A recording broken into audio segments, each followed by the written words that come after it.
Mày lấy co tam lơ mày mới con.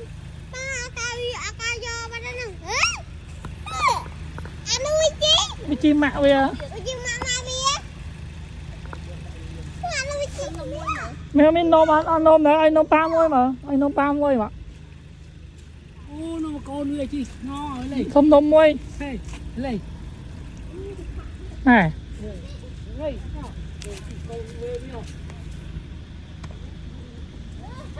Việt ai con với không gì hơn anh.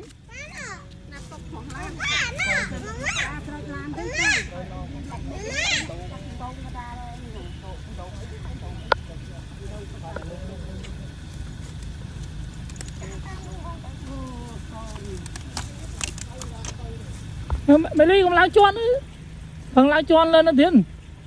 Ê, nó xong mũi tiền mà. Mày đâu chưa? Bắt phía mày đi, bắt phía. Bắt chợ.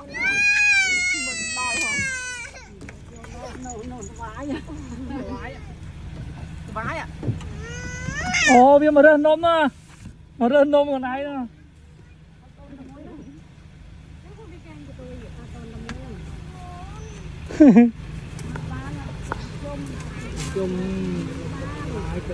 Bao cái này.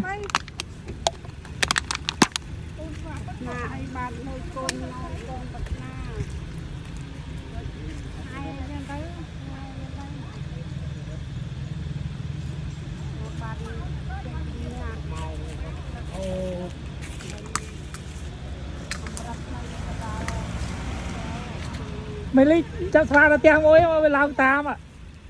Nổ mua viên máu hả? Thôi ai á. Mẹ, con